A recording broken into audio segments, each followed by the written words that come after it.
This is the CBS Evening News with Dan Rather at Cape Canaveral and Bob Schieffer in New York. Good evening. A space-age type problem, computer malfunction, forced cancellation of today's maiden launch of the new space shuttle. Late today, a contractor on the shuttle project told CBS News correspondent Morton Dean in Houston that the problem now has been isolated and it concerns timing. This contractor says the primary computers aboard the spaceship were feeding information to the backup computer too soon. When the backup would ask for necessary information, the primaries replied, in effect, "We already sent it." Now, this information comes long after two frustrated astronauts, John Young and Bob Crippen, climbed wearily out of their cockpit to await another launch try. It cannot come before Sunday morning. The astronauts had waited for hours this morning, reclined in their ejection seats for a blast-off that did not come. In favorable weather, the relatively smooth countdown had reached 16 minutes before the scheduled launch when the computer problem arose. After 3 hours of unsuccessfully trying to solve that problem, the planners scrubbed the launch and rescheduled it. So ended in disappointment a day that began in high hopes for a spectacular American return to manned spaceflight after a 6-year absence. Out there on launch pad 39A, from which man first went to the moon, 2 astronauts. Soon the access arm that connects the craft to the gantry will be pulled away, and the astronauts will enter the final few minutes before blastoff. Breakfast this morning: toast, orange juice, sausages, and eggs. Crippen smiling, as he seems to always smile.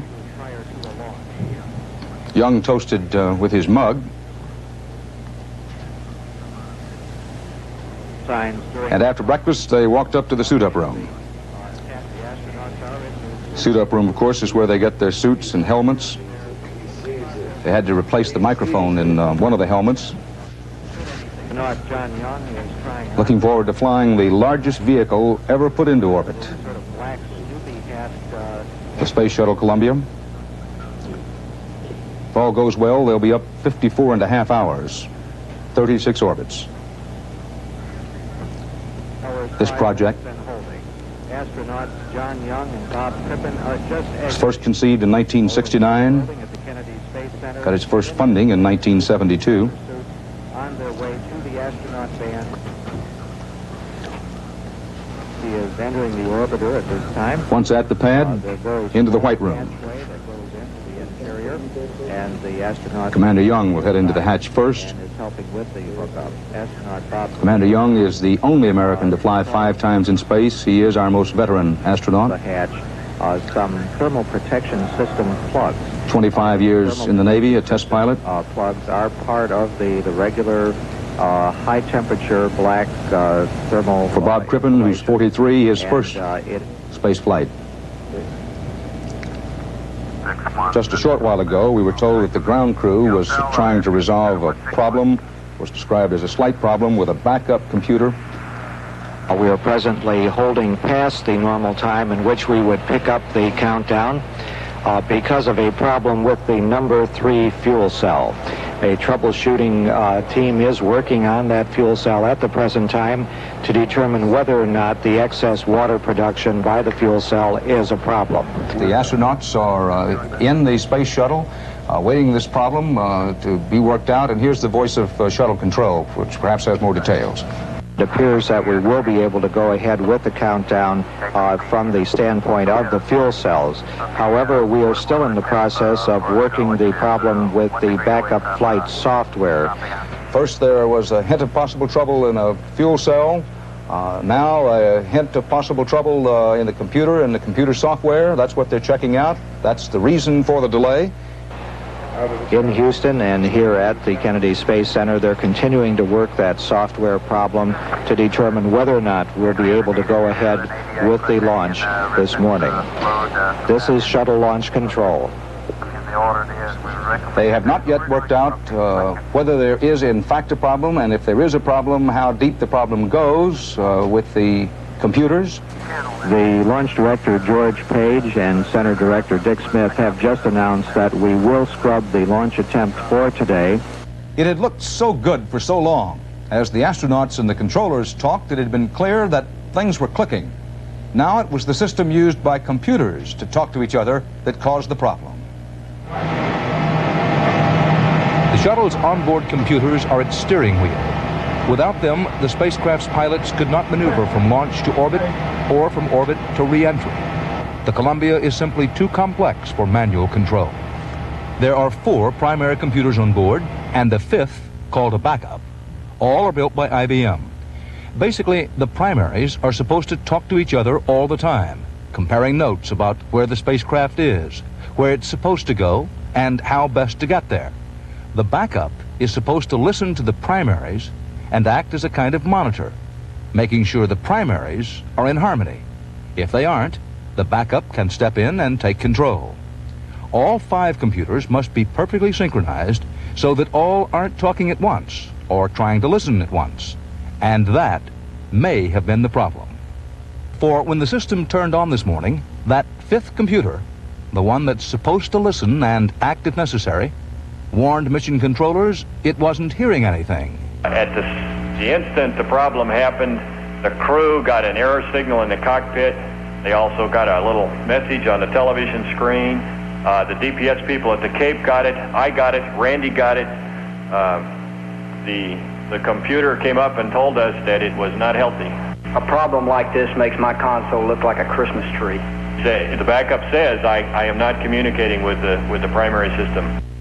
While the Columbia sat on the launch pad, controllers checked to see that the backup had the information it is supposed to have. It did. They then checked to see if the computer itself was malfunctioning. It wasn't. They then tried to recreate the problem in 2 similar systems at the Johnson Space Center in Houston. They couldn't.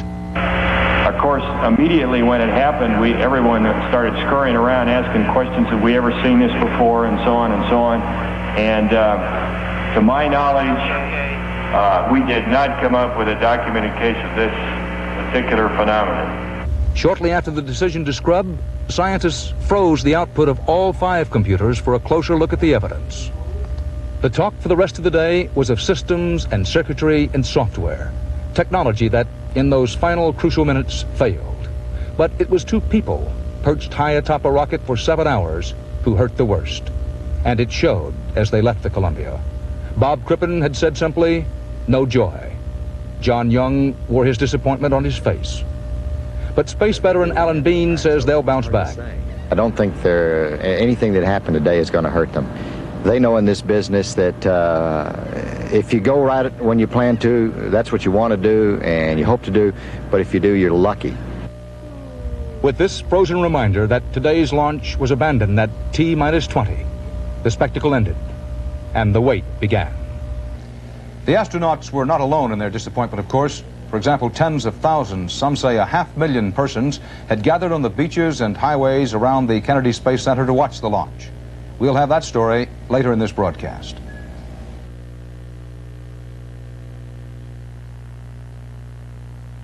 Last year in an independent test, a Dodge Omni was preferred overall to a VW Rabbit by a score of 50-0. Some people didn't believe it. So this year we asked 50 of those skeptics to do the judging themselves in a similar test of styling, convenience, ride, and drive. The skeptics picked Omni overall 42-8. And now Dodge introduces the Omni Miser with the highest highway gasoline mileage rating in America and a $52.99 sticker price. Test drive Omni. Compare qualifying competitive cars. We're so confident you'll get $50 no matter which car you buy. Mrs. Clay, are you all right? Oh, fine. Sort of. Constipation? I wish I felt better about my laxative.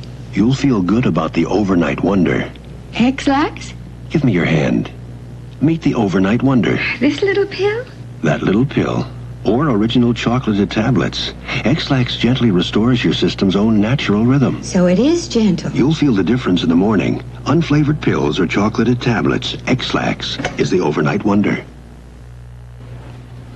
The shuttle isn't the only thing with trouble from an unexpected source. Suddenly and without warning, President Reagan's plan to cut federal spending is in big trouble, and the trouble is coming from the last place you'd expect it, conservative Republicans. Bruce Morton is in Washington with our report.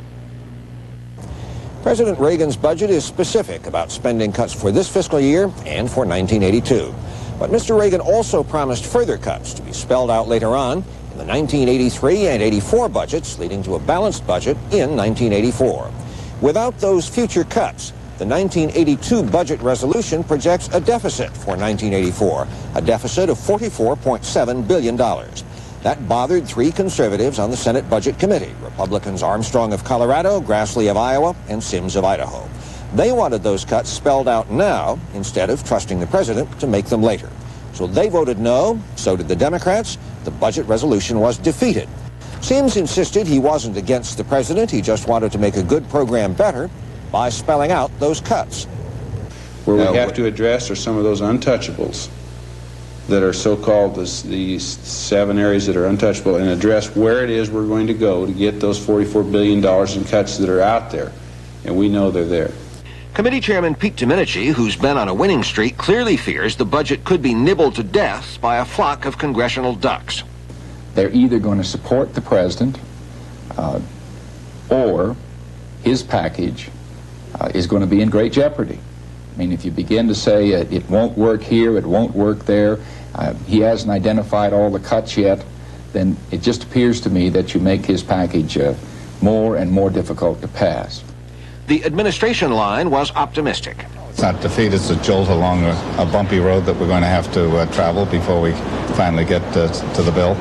What remains is how you deal with 1983 and 1984 future years and the additional savings that we need. And the Republicans are divided as to how that is handled, and we think it's a dispute that can be resolved fairly readily.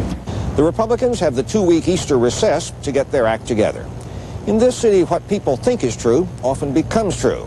If one group pokes a hole in the Reagan budget, that will make it easier for a second group to poke a second hole. If people think the Reagan program is losing momentum, maybe it will lose momentum. Mr. Reagan cannot just now campaign for it in person. Some Democrats are amused. You are encountering reality, Moynihan of New York told Domenici. I welcome you. Bruce Morton, CBS News at the U.S. Capitol. Nothing unexpected happens tonight. Will be President Reagan's last night in the hospital, and Bill Plant has that story.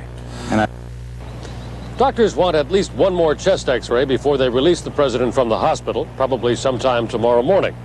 There is one small area along the path of the bullet through Mr. Reagan's lung, which his physicians want to check again.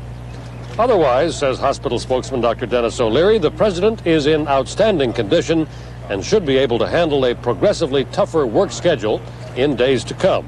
He might put in, a couple of hours in the morning and the afternoon, not in the Oval Office, for a few days or a week.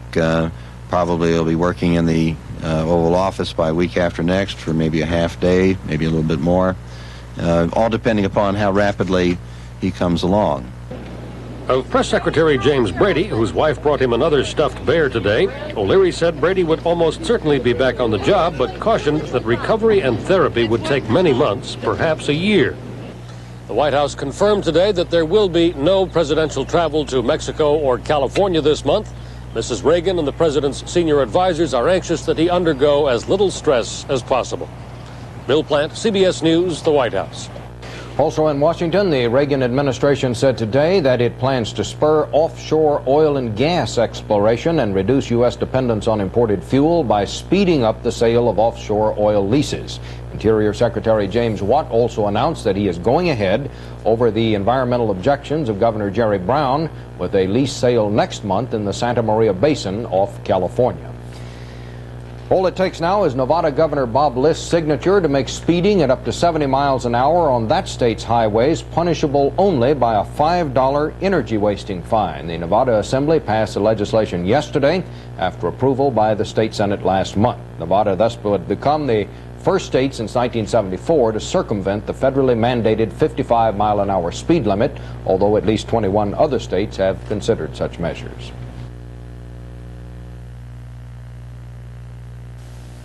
The making of Taster's Choice. Take the best ground roast fresh perk coffee you know how to make. Then freeze it. To lock in all that fresh perked flavor when you remove the ice, you'll have rich, natural chunks of freeze-dried coffee made by a premium process that's unlike ordinary heat drying. Taster's Choice, regular and green label decaffeinated. The only leading coffee that's freeze-dried. When I found out how affordable Michelin radios were, I thought they were putting me on. Well, as it turns out, I'm putting them on. I came in here expecting only to have enough for my second choice, but he put me on to Michelin for about the same price. If anyone tells you Michelin quality is too expensive, they're putting you on. Price Michelins. Only our standards are high. I found out Michelin prices are really competitive. So that's what I'm putting on. Michelin. We put America on radios. It was revealed today that a U.S. Navy submarine loaded with nuclear missiles collided with a Japanese freighter in the East China Sea yesterday. None of the missiles went off, but the freighter sank. We have a report from Bob Anderson in Tokyo. Only an oil slick remains where a Japanese freighter sank after colliding with a submerged U.S. nuclear-powered submarine in international waters off Japan's southwestern coast. A Japanese destroyer picked up 13 of the ship's 15 crew members after they drifted in 2 rubber lifeboats for 18 hours. They said the captain and 1 crewman went down with their ship, and they claimed that the American sub surfaced only briefly before leaving the scene. The U.S. military says the sub, the USS George Washington, was not damaged, that it surfaced immediately to search for survivors, but lost sight of the Japanese ship because of poor visibility in fog and rain. While the U.S. military investigates, Ambassador Mike Mansfield says the United States deeply regrets the accident. Bob Anderson, CBS News, Tokyo. Poland's parliament tonight overwhelmingly approved a government proposal to ban strikes. The government said the move is needed to prevent chaos, but the independent union Solidarity said the move is sure to create chaos. Doug Tennell in Warsaw has that story. Premier Wojciech Jaruzelski asked the parliament to impose a 2-month ban on all strikes in Poland. Painting a bleak picture of mounting shortages and rising lawlessness, Jaruzelski called on the independent trade unions to act in the national interest. He praised the moderates within Solidarity, but warned of extremists, anti-socialist elements within the trade union organization. But the premier's message was clear. If he does not get what he wants, he indicated he will resign. Nearly all who followed him to the rostrum spoke in support of the ban on strikes. Solidarity's foremost achievement has been securing the right to strike for Poland's workers. Any formal ban on strikes, no matter how temporary, cuts to the very heart of the independent union movement and could signal another showdown between Solidarity and the Polish government. The government's key negotiator with the Solidarity Unionists, Vice Premier Mieczysław Rakowski, told CBS News that the government had approached Solidarity with the strike ban proposal and won its approval. But from union leaders meeting in Gdansk came a different story. At the end of a full day of other business, Solidarity's national executive issued a communiqué expressing its deep concern over Jaruzelski's proposal. The leadership of the 10 million-strong trade union warned that no act adopted by Parliament will prevent a strike if the security of Solidarity is threatened. Doug Tennell, CBS News, Warsaw. The British Parliament today got a new member, Bobby Sands, a convicted IRA guerrilla who is serving a 14-year prison sentence in Northern Ireland. The 27-year-old Sands campaigned for the Parliament seat from his hospital bed in Belfast's Maze prison, where he's been on a 41-day hunger strike. He defeated his hardline Protestant opponent by almost 1,500 votes. The IRA said that Sands will not resign his seat, but it's unlikely he'll ever get to serve. By law, the House of Commons can oust any member convicted within 5 years of election.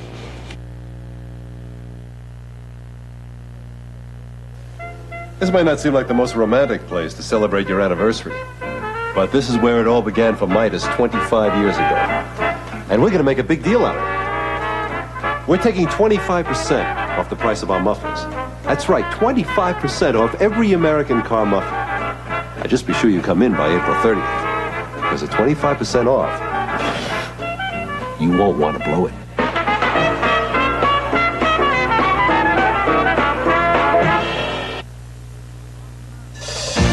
From MasterCard, the birth of a new worldwide service, presenting MasterCard 2. It looks like a credit card, but works like a check. With MasterCard 2, your purchases are paid from your checking account. MasterCard, too, just one of the ideas coming from MasterCard. MasterCard and we can do it all. A Cuban refugee caused an uproar on an Eastern Airlines New York-Miami flight today with an apparent hijack attempt, then died. The FBI said the man, identified as Rafael Payarno, was 29 years old. First, he set a small fire near the plane's water fountain. While the crew members doused the fire, passengers subdued the man, who was shouting he wanted to go to Cuba. During the scuffle, someone thought he swallowed a pill, but no one knew for sure. He did take ill, and when the plane landed in Miami, he was dead. A Superior Court jury in Washington convicted Bernard Welch today of first-degree murder in the killing of prominent cardiologist Michael Halberstam. Halberstam was shot during a burglary attempt at his home last year. Welch was also convicted today of 4 other burglaries the same night in the same neighborhood. He had escaped from a New York prison 7 years ago, still faces numerous burglary charges in a number of states. When Chrysler got its last big loan guarantee from the government, one of the conditions was that the company look into the idea of merging with a more successful business. Today, the directors of Ford said fine, but not with us. Ford issued a statement confirming it had a feeler about a merger with Chrysler, but said it was rejected unanimously by Ford's board of directors as clearly not in Ford's best interest. A man whose luck had been running about like Chrysler's went to the racetrack one day and said, "I sure hope I break even today. I really need the money." Well, that was a while ago. These days at the track, they're talking about a new bet. Ray Brady has our report. They're coming down the home stretch, running hard. Harness racing is packing them in, and for just one race, the Meadowlands track paid out more than $2 million in winners' purses, the single richest horse race in history. So there's a whole new breed of owners flocking into racing. The chance to win big purses isn't the only reason people are going into harness racing. More and more they're going in because harness racing is a prime tax shelter, a way to keep tax dollars out of the hands of Uncle Sam. The nice part about it is it's offered these advantages without any tax gimmicks. The horse business was always there. It always offered some tax advantages, but they really became attractive when the government outlawed other tax shelters. Horses aren't for everyone. Experts say investors should be at least in the 50% tax bracket. Still, syndicates are springing up. Taxpayers banding together to buy a horse, often with a bank loan because all interest charges are deductible. Then there's depreciation. The government looks on a horse like factory machinery.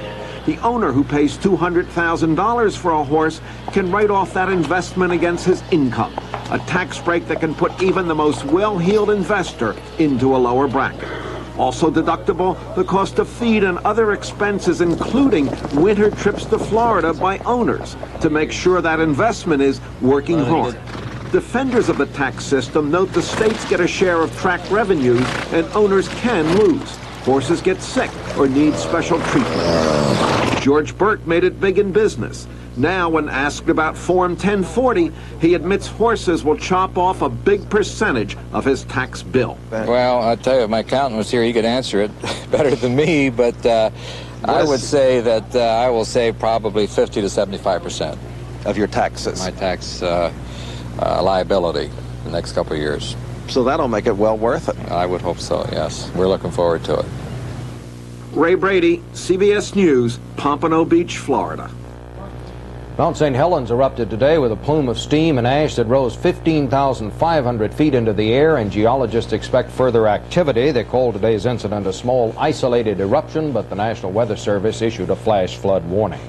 The prime rate, which has been going down steadily since December when it hit a record high of 21.5%, reversed the trend today. 2 major New York banks raised the key interest rate 1.5 points to 17.5%. The stock market mixed today.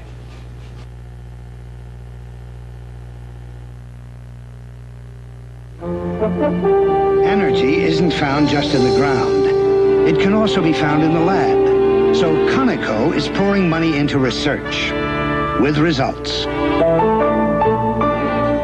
We found a better way to turn coal into liquid fuels and gases that can take the place of petroleum. We've developed a chemical that helps more oil flow through the Alaska pipeline. And Conoco has created created a spray that holds down coal dust on hopper cars. It helps protect the environment and can save 80 tons of coal per train load.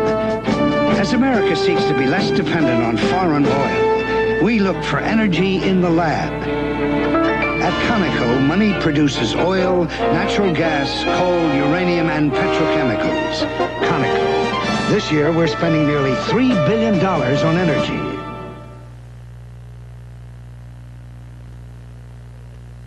The space shuttle has been hailed as the first true spaceship, the nation's triumphant introduction of a whole new era of manned spaceflight. The crowds turned out to applaud it, only to have to turn away until another day. Bruce Hall has that story. For the thousands coming to view the launch, the troubles began early this morning. The roads leading to the Space Center were jammed hours before the scheduled liftoff. A trip that normally takes 15 minutes took almost 3 hours. For those who finally made it in, there was little to do but wait, as delay after delay was announced. Florida Governor Bob Graham passed the time limbering up his pitching arm. Others caught up on their sleep and missed word of the postponement. But this T-shirt salesman was not disappointed. He is already predicting even better sales for the new launch date. Probably increase them, I'd say, because they'll come back again. Traffic leaving the Space Center was not as bad as coming in. This time, the normal 15-minute ride took only an hour. And most of these people know they can return for the next launch attempt. But some of the vacationers who had camped out for days will have to return home without seeing the launch. It's definitely a disappointment. We've been planning this trip for a long time. I personally been planning to come down here for about a year. I'm very disappointed. It came a long way to see it. And these college kids said they could not take the uncertainty of Sunday's tentative date. They said it's not definite that they're going to launch on Sunday. If they said it was definite, we would have stayed, but since they don't know what the problem is, we're going to leave. But the space buffs are still optimistic. I really didn't expect this delay, but I think on Sunday it'll go up. We came to see it go up, and we'll stay until it does. It'll go Sunday. Fingers crossed. Bruce Hall, CBS News, Kennedy Space Center. That's our report for this Friday. Dan Rather, CBS News, reporting from Kennedy Space Center in Florida. Good night. Good morning, Alice. New Maxwell House Master Blend coffee? The new ground coffee that can save us money. Well, saves money, fine, but how does Master Blend taste? That means it tastes like Maxwell House. New Master Blend, 100% pure ground coffee. Not concentrated, not flaked, because we make it a special way. It's the great tasting coffee that can save you money. Great coffee. Look for Master Blend's special introductory coupon in this week's newspaper.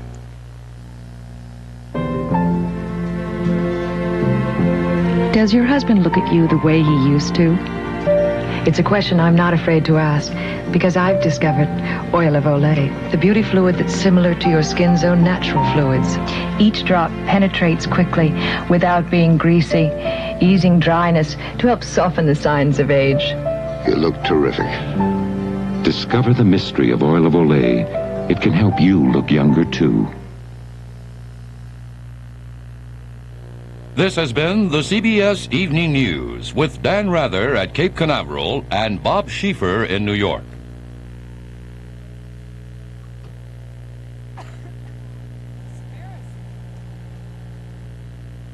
This is... More waiting at the Space Center in Huntsville as the shuttle launch is delayed. That story next on Eyewitness News. The pain begins in your flesh.